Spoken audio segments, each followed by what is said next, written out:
I never thought a simple piece of jewelry could tell a story. But that's exactly how mine began. I remember the day I saved every penny I had, every late night I worked, every small sacrifice I made just to buy a ring for her, my fiancée. The woman who made the dullest days feel like sunlight, whose laugh could chase away every shadow I carried in my chest. I wanted that ring to be perfect, not the biggest, not the most expensive, but something that could carry all my love in its quiet sparkle. I handed it to her one evening, under the golden light of our favorite park, feeling my heart tremble in my chest.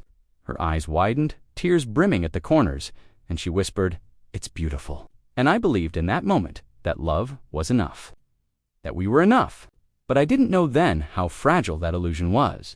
I didn't know that my world, which I thought was steady and true, could be shaken by a single act of betrayal. Not from strangers, not from fate, but from someone I had trusted. Someone whose approval I had sought, whose influence loomed over my little life like an invisible wall I could never climb. It wasn't a crime in the usual sense.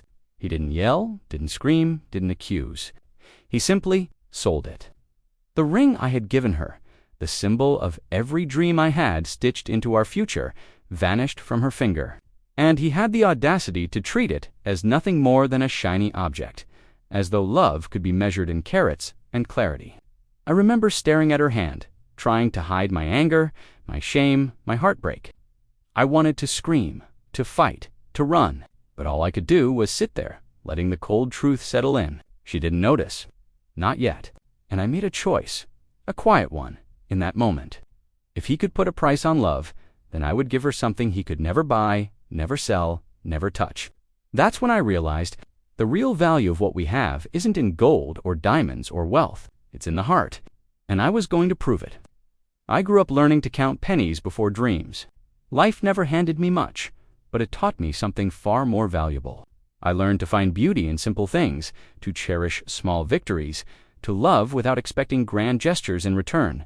That's why, when I met her, I knew I was lucky. Not because of who she was in the world, but because of how she made the world feel. Her name was Isabelle. Even saying it out loud felt like the soft brush of sunlight on my face. She had this effortless elegance, not the kind bought in boutiques, but a natural grace that seemed to flow from her very soul. She could wear a plain dress and make it look like a gown fit for a queen. And yet, what made me fall for her wasn't her beauty, or even the quiet confidence she carried. It was the warmth, the way she listened, the way she noticed small details, the way she made even the most ordinary moments feel extraordinary. But Isabelle came from a world I could barely glimpse through the window of my own life.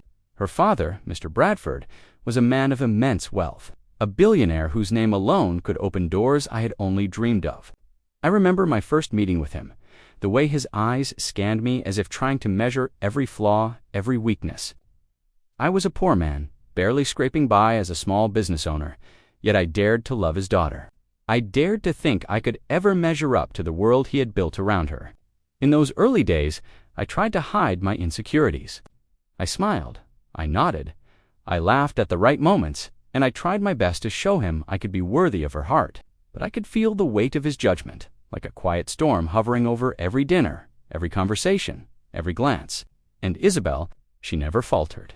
She held my hand under the table, gave me that small, knowing smile that said, "Don't worry, we have this." It was the kind of courage I could cling to when the world seemed intent on tearing me down. Our relationship wasn't defined by lavish gifts or extravagant outings. We found joy in simple moments, sharing a cup of coffee on rainy mornings, walking barefoot through the park, or stealing quiet nights on the balcony, talking about our dreams under the stars. I loved her not because of her wealth, but because she made me feel rich in ways money could never buy. Yet, wealth was always there, lurking like a shadow in our lives. Not in the way Isabelle flaunted it, she never did, but in the way her father did. Mr. Bradford had a way of making his presence felt without saying much. A quiet nod here, a raised eyebrow there. He didn't need to speak volumes to show the vast gulf between his world and mine. I felt it every time I looked at him, every time I offered a small gift or a humble gesture. And he dismissed it with that subtle, calculating glance. Still, I loved Isabelle. I believed that love could bridge any gap, that our hearts could outweigh the sum of our bank accounts. I believed that because she believed it too. She never once made me feel inferior. She never asked for diamonds, or mansions, or expensive vacations. She asked for presents, for attention, for love. The very things that I could give, in abundance, even if my pockets were empty. And then came the day I decided to buy the ring. I had saved for months, cutting corners, working late nights, skipping meals so that I could afford something that would carry the weight of my feelings. I didn't need it to be perfect in the eyes of the world. It only needed to be perfect to her. I imagined the moment I would kneel before her, the way her eyes would light up, the soft catch in her breath. I imagined the smile that would tell me everything I had ever wanted to hear, that she trusted me, that she believed in us, that she chose me. I didn't realize, back then, how fragile that dream was.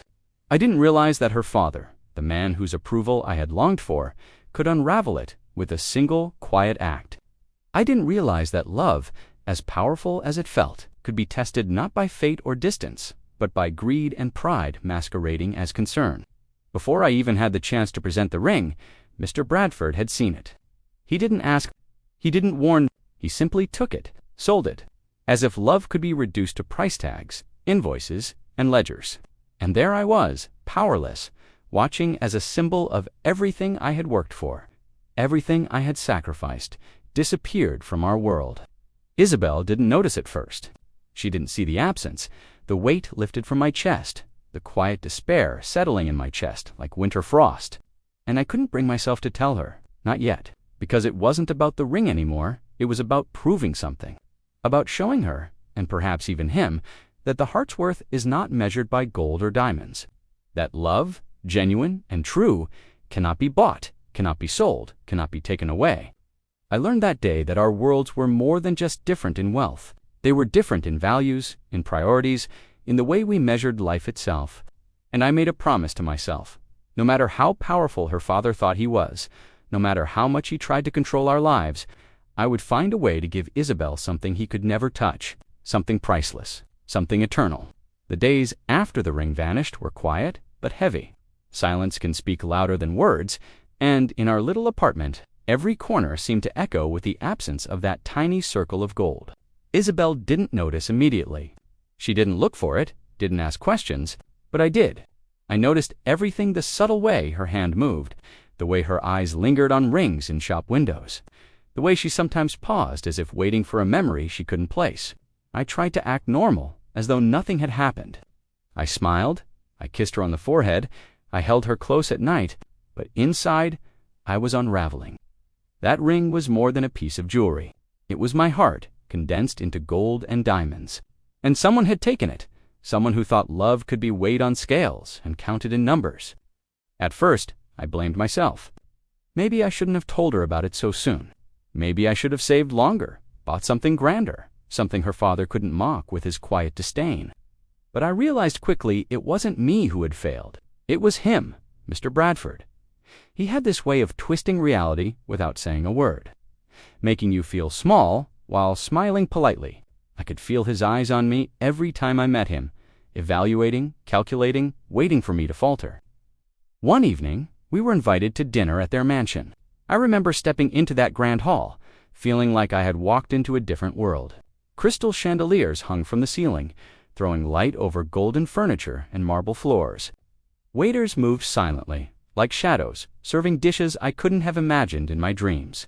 Isabelle held my hand, reassuring me with her touch, but even she looked slightly uneasy. She had grown up in this world, but even for her, it could feel overwhelming. Mr. Bradford greeted us at the door with that same measured smile, the one that never reached his eyes. He shook my hand firmly, as if trying to remind me of the gap between us. And then, as the evening wore on, he began, not with accusations, not with yelling, but with subtle remarks. Small things like comments on my suit, my watch, the way I poured my wine. Each word was carefully chosen, a reminder that I was out of place, that I belonged to a world far smaller than his. Isabelle tried to shield me. She laughed lightly at his jokes, brushed off the sharper comments, held my hand under the table. But I could see it in her eyes, the conflict between love for her father and love for me. She wanted peace, wanted everyone to get along, but I knew it wasn't possible. Not with him, not after what he had done. The tension began to seep into our daily lives. I noticed Isabelle growing quieter, more hesitant. She didn't want to upset anyone, least of all her father. But the subtle guilt in her eyes wounded me in ways words couldn't. I tried to reassure her, to tell her that this wasn't her fault. That I understood, but it felt hollow even as I spoke it. My own pride was bruised, my own sense of worth challenged. I loved her, yes, but could love survive when the world itself seemed to be against you? There were moments, brief and fragile, when everything felt normal. We would take walks in the park, or sit by the river at sunset, sharing quiet conversations. Isabelle would smile, brushing her hair behind her ear, and I would think that maybe, just maybe, love could overcome this. But then a small word, a glance, a reminder from her father, and the heaviness returned. One night, I overheard a conversation between her and her father. I hadn't meant to, but I was walking past the study when I heard her soft voice. I don't want to hurt him, Dad. He's done so much for me already." There was a pause, and then her father's voice, calm but sharp. "Love is a luxury, Isabelle. It's beautiful, yes, but it isn't enough. You need stability. You need security. Don't let sentiment cloud your judgment." I froze outside the door, my chest tightening. That's when I realized the depth of his influence, the way he had shaped her world, and the subtle pressure he had been putting on both of us. He hadn't just sold the ring. He had been testing me, evaluating me, trying to see if I was worthy of his daughter. Or perhaps he didn't care at all about worth, only about control. The next days were unbearable. Isabelle tried to act normal, but I could feel the distance growing between us. She was torn, and I was angry, not at her, but at the invisible walls around us. Walls of wealth, of pride, of unspoken rules that made me feel like a character in a story I had never auditioned for. I began to notice other things too, small manipulative hazards, the way her father would subtly insert himself into our plans, offering advice that sounded helpful but carried unspoken demands. Every gesture felt like a test, every word a challenge. And I began to realize something I had resisted admitting. This wasn't just about a ring anymore. It was about power, about who could define value in the world, and in his world, love had no weight. I remember one evening standing on the balcony of our apartment, Isabelle beside me, the city lights flickering like distant stars. I wanted to tell her everything, my fear, my anger, my heartbreak, but I didn't. Instead, I held her hand, feeling the warmth, the pulse of life that reminded me of why I had fallen in love with her in the first place. "Do you ever feel like we're living in two different worlds?" I asked, my voice barely above a whisper. She looked at me, her eyes soft, filled with concern. "Sometimes," she admitted, "but I don't want to leave your world. I want to be here, with you." Her words should have comforted me. And they did, in part, but the truth was, her world was always there, pressing against ours, shaping it, suffocating it. And I knew the harder I tried to protect what we had, the more I was fighting an invisible tide. As the months passed, the tension became almost unbearable. Isabelle's father subtly reminded her of our differences, suggesting vacations she couldn't afford, dinners at places I couldn't imagine entering, gifts I couldn't match. Each time, I felt the sting of inadequacy, not because I loved her any less, but because the world we were trying to build together seemed always to tilt toward her father's scale of value. I tried to rise above it. I told myself that love was enough, that no amount of wealth could measure what we shared. I tried to focus on small joys, cooking dinner together, laughing at old movies, holding her as she cried after a long day. But deep down, I knew the struggle wasn't over. The real battle was yet to come. The moment when truth would pierce through the layers of pride, manipulation, and silent tests. And then, one evening, everything changed. We were at her father's estate for another dinner, another test, another reminder of our place in his world. I had dressed my best, smiled my brightest, and tried to blend into the shadows of grandeur. Isabelle sat beside me, her hand in mine. Offering quiet reassurance, Mr. Bradford moved about the room, effortlessly commanding attention, his presence like a tide pulling at our fragile balance. And then it happened. A single comment, so casual it nearly slipped by unnoticed, but it hit me like a thunderclap. "Some things," he said, glancing at me with that calm, calculating smile, "are priceless, yet people still try to sell them." I froze. The words were so simple, so ordinary, but I felt the weight behind them. My mind raced, piecing together every small act, every subtle gesture, every moment of quiet control. And then I realized he knew. He had always known. The ring. The way he had taken it, the way he had tested me, evaluated me, measured my worth not in love, but in how I could navigate his world. It wasn't just a theft. It was a statement. A reminder that in his eyes, everything I offered could be bought, sold, or dismissed. I felt a surge of something I had never felt before. Quiet, simmering, patient rage. Not the kind that shouts or storms, but the kind that waits, plans, and grows stronger in silence. I realized then that the only way to win, the only way to truly show Isabelle and him, was not to fight with noise or anger. It was to give her something he could never measure, something that would exist beyond his reach. That night, I went to sleep with a heavy heart, but a clear mind. I didn't know exactly how I would do it, but I knew one thing. Love, true love, cannot be priced. And if he could not understand that, then perhaps it was time to teach him, not with confrontation, but with quiet, undeniable proof. The turning point didn't come with a shout or a revelation in the way I had imagined. It came quietly, almost imperceptibly, like the soft drip of water in a silent room. Sometimes the most devastating truths arrive gently, and that evening was exactly like that. It started with Isabelle. She had been unusually quiet all day, her usual warmth tempered by an almost fragile tension. I noticed the way her fingers trembled slightly when she held my hand, how she paused mid-sentence, as if gathering courage for something unsaid. We were sitting together in our apartment, the city lights outside casting faint shadows across the room. The air was heavy with unspoken words. "I need to tell you something," she said, her voice barely above a whisper. She avoided my eyes at first, tracing invisible patterns on the edge of the table. My heart tightened. I knew that tone, that soft, hesitant tone that usually preceded a storm of truths she had been carrying alone. "What is it?" I asked, keeping my voice calm, though 1,000 thoughts raced through my mind. She looked at me then, really looked at me, and I saw the conflict in her eyes. "It's about the ring." I felt a pang in my chest, a mixture of dread and curiosity. I had avoided this topic for months, letting silence build its own fortress between us. Now, here it was, the moment I had dreaded and hoped for all at once. I asked my father about it," she continued. Her fingers fidgeted with the edge of a napkin. "I wanted to know why it was gone, and he told me." I braced myself, unsure whether to be angry or relieved, or perhaps both. "He said." Her voice faltered, and I leaned closer.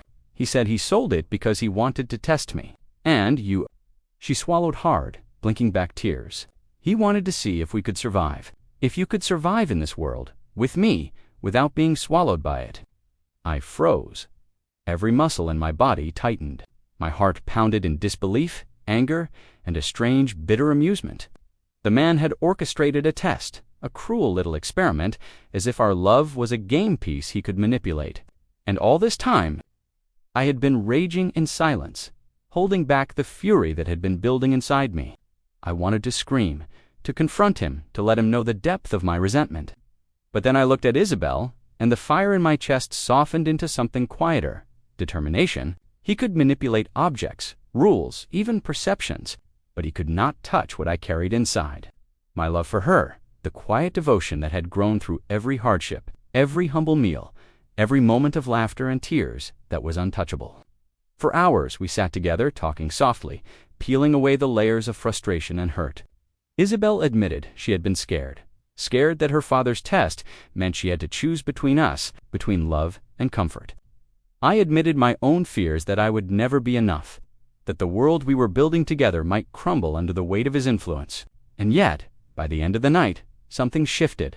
There was clarity now, a quiet understanding. The test had been cruel, yes, but it also revealed the truth that our love was stronger than any gold, any diamond, any ledger or balance sheet. It wasn't about surviving her father's approval anymore. It was about surviving together, bound by our own choices, our own values. But the moment that truly changed everything came a week later. Mr. Bradford invited me to his office the first time. I had been summoned without Isabelle present. My stomach churned as I walked into the room, lined with towering shelves of books, framed certificates, and subtle symbols of immense wealth. He sat behind an enormous mahogany desk, his posture calm, almost regal. "Sit," he said simply, gesturing to the chair opposite him. I obeyed, though my mind raced.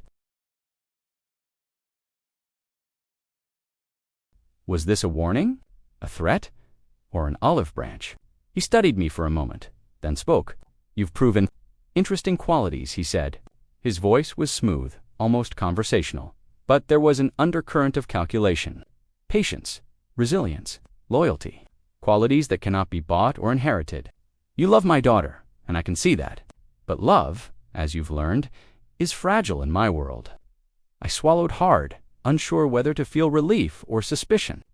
"I made a mistake," he continued, leaning back. "Not in testing you, that was necessary, but in underestimating you and underestimating the depth of your devotion. You've handled yourself, well, better than I expected." His words were unexpected, but they did something profound. For the first time, I saw him not as a giant of wealth and intimidation, but as a man who, flawed as he was, recognized the value of what cannot be bought. And I realized, in that moment, that my quiet resolve, my decision to let love, not anger, guide me, had given me the upper hand, not in his world, but in ours. I left the office that day with a strange sense of calm triumph. The test had been passed, not with grand gestures or confrontations, but with patience, integrity, and the quiet power of love.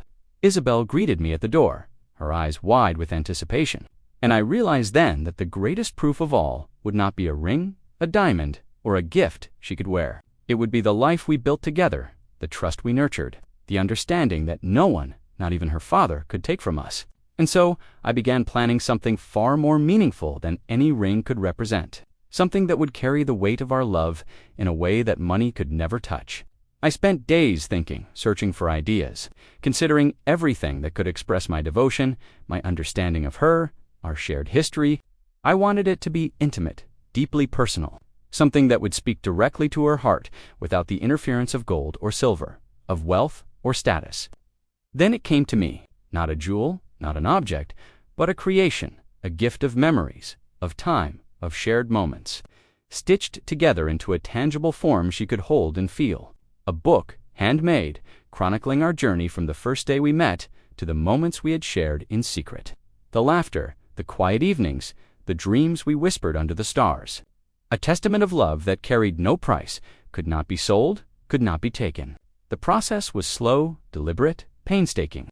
I poured every ounce of my heart into it, each page a reflection of our shared life, every word chosen with care, every photograph, every note, every memory carefully preserved. And as I worked, I realized that the act itself, the patience, the dedication, the labor of love was more powerful than anything I could ever buy. By the time I presented it to her, I was exhausted but fulfilled. I remember handing her the small package, wrapped simply, with my hands trembling slightly. She opened it page by page, and as she read, I watched her face. The emotions played across her features: surprise, delight, laughter, tears, recognition of the care, the thought, the depth of feeling behind every detail. This is incredible," she whispered, her voice breaking. She looked up at me, her eyes shining. "No one has ever done anything like this for me, ever." And in that moment, I felt a power I had never known. Not wealth, not influence, not gold or diamonds, but the quiet, unshakable proof that love, truly understood and nurtured, transcends every measure the world imposes. Later, when her father learned of the gift, he said nothing at first. I could see the surprise flicker across his face, the subtle shift in his posture, and then, slowly, a faint smile. Not a smug one, not a controlling one, but one of recognition. He understood finally that some things like patience, like devotion, like love, cannot be priced or sold. That night, as Isabelle and I lay together, holding hands, I realized the full truth of our journey. The test, the betrayal, the quiet manipulations, they had all led to this revelation. And the gift I had given her wasn't just for her. It was for both of us. It was proof that our love could survive, could thrive, and could grow, regardless of the world outside our little sanctuary. The turning point had arrived, not with anger or confrontation, but with understanding, reflection, and the quiet assertion of our own values. and for the first time in months, I felt at peace. Not because the past was erased, it wasn't, but because we had found something far greater than any test could measure. Love, in its truest form, is priceless. And now, we had proven it. After the gift, life didn't suddenly become perfect, but it became ours in a way that felt genuine and unshakable. Isabelle and I had crossed a threshold, a quiet line that separated love measured in material things from love measured in heartbeats, in memories, in quiet devotion. We walked through our days differently now, lighter, yet more aware, more careful with one another, more deliberate in the small gestures that define real connection. Her father's presence no longer hung over us like a storm. He hadn't disappeared, of course, billionaires rarely do, but his role had subtly changed. The man who once tested me with cold calculations now observed, perhaps grudgingly, perhaps thoughtfully, that there were things in life he could not control, and I could see it in the slight easing of his gaze when he looked at me, in the restrained nod of acknowledgement, in the rare, almost imperceptible smile. Isabelle and I spent our days relishing ordinary moments. We returned to our old routines, sharing morning coffee, cooking together, laughing at the quirks of life that had once seemed mundane, but every now and then I would notice her pause, a soft smile lingering on her lips as she flipped through the pages of our handmade memory book. She would run her fingers over the photographs, over the notes I had written, and I could feel the warmth of her gratitude in a way that went far beyond words. It was quiet, profound, and far more lasting than any jewel her father could buy. Our conversations deepened as well.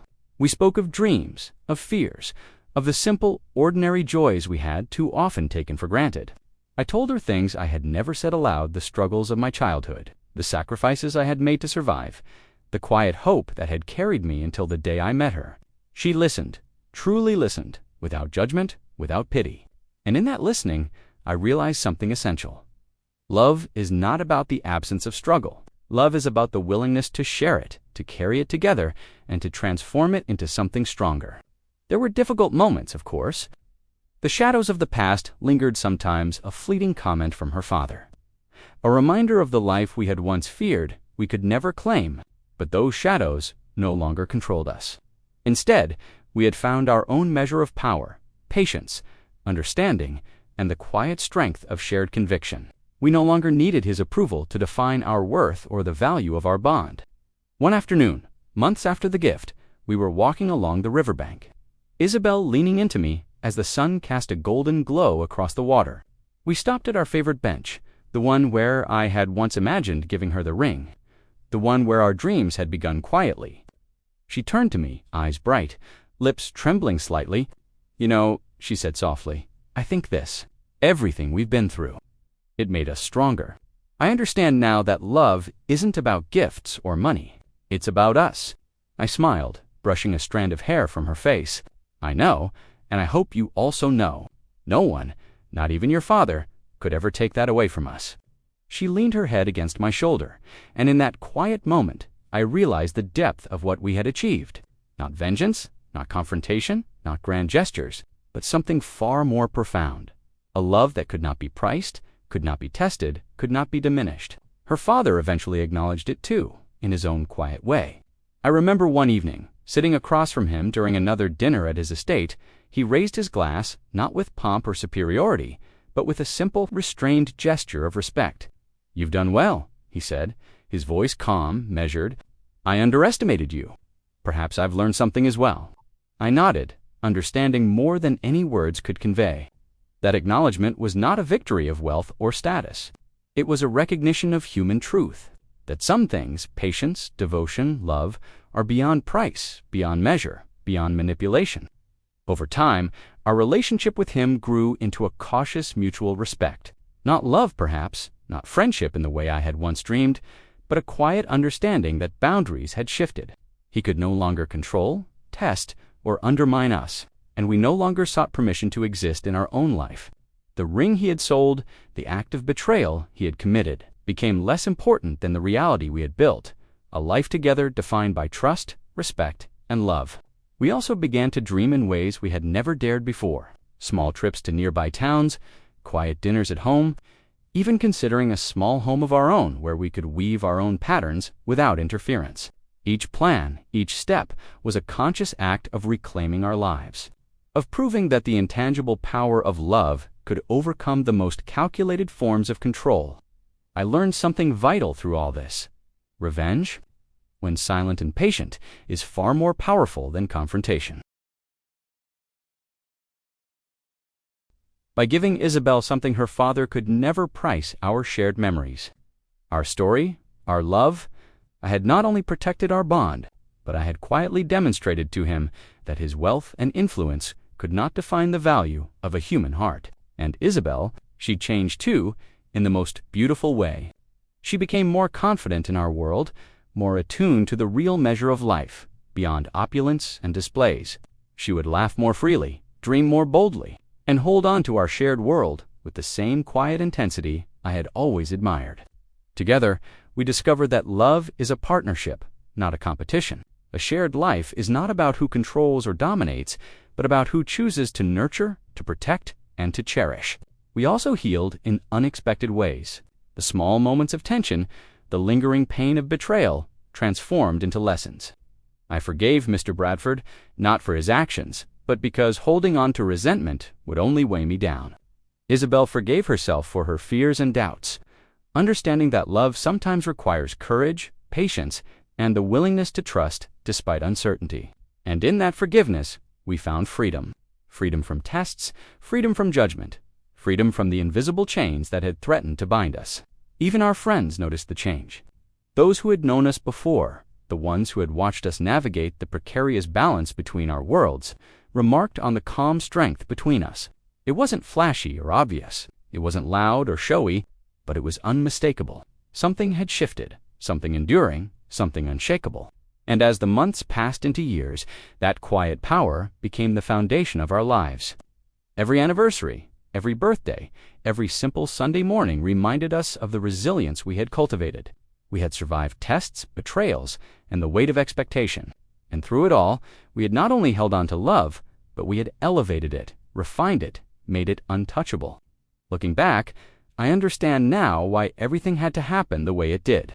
The stolen ring, the subtle manipulations, the moments of tension and doubt, they all led to this truth that the heart is the only measure that matters, and that love, nurtured with patience, sincerity, and devotion, is invincible. I often think of the day I first bought that ring, the trembling excitement in my chest, the hope that love alone could conquer everything. I smile now, not with bitterness, but with understanding. The ring was never the point. It was the journey, the lessons, the growth, and the unwavering proof that some gifts cannot be bought, cannot be stolen, cannot be measured in any currency. And in that journey, we discovered something far greater than any material symbol, a love that is quiet, steady, and eternal.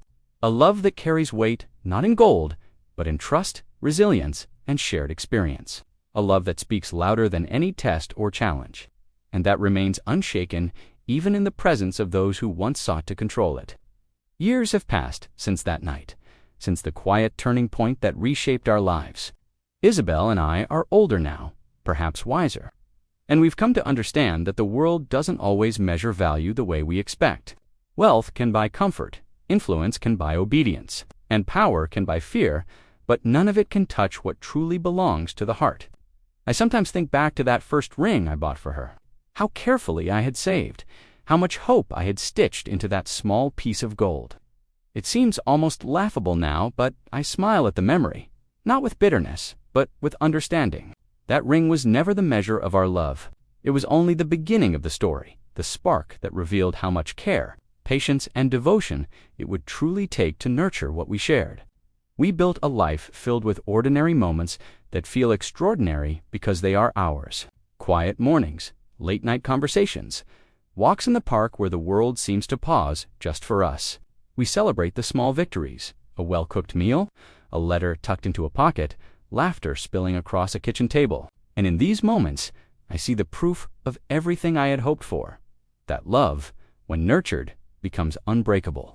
Even Mr. Bradford, in his quiet way, has changed. He no longer tests, no longer intrudes with subtle manipulation. He watches, sometimes from a distance, as if acknowledging silently that his daughter has found a partner worthy of her heart. And I have learned to forgive not for him, but for the peace it brings. Holding on to anger would have weighed me down.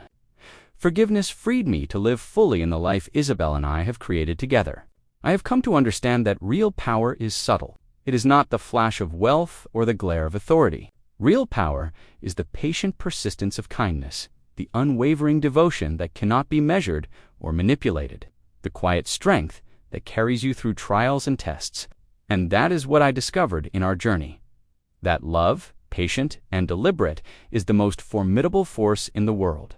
Sometimes when I hold Isabelle's hand and watch her smile, I am overwhelmed by gratitude. Not just for her, not just for the love we share, but for everything we endured to reach this point. The stolen ring, the tests, the tension, the silent battles, they all shaped us, strengthened us, and reminded us of what truly matters. I want people to understand this. If they hear our story, life will test you. Others may try to measure you, to define you, to control the things that are precious to you. But there are treasures no one can touch. Memories, trust, devotion. Love, these cannot be bought, cannot be sold, cannot be stolen. They exist beyond the reach of wealth or power. And so, when I look back on everything, I feel peace. Not the kind that comes from ease or fortune, but the kind that comes from knowing you have loved deeply, faced challenges with patience, and protected what matters most. We learned that even when the world tries to assign a price to love, the heart knows its own value. In the end, wealth can't measure the worth of love. Power can't define its strength. Only devotion, patience, and sincerity can reveal its true, untouchable depth. And as Isabelle and I continue our journey together, I hold that truth close, like a quiet, shining ring in my chest, invisible to the world, yet eternal in its weight.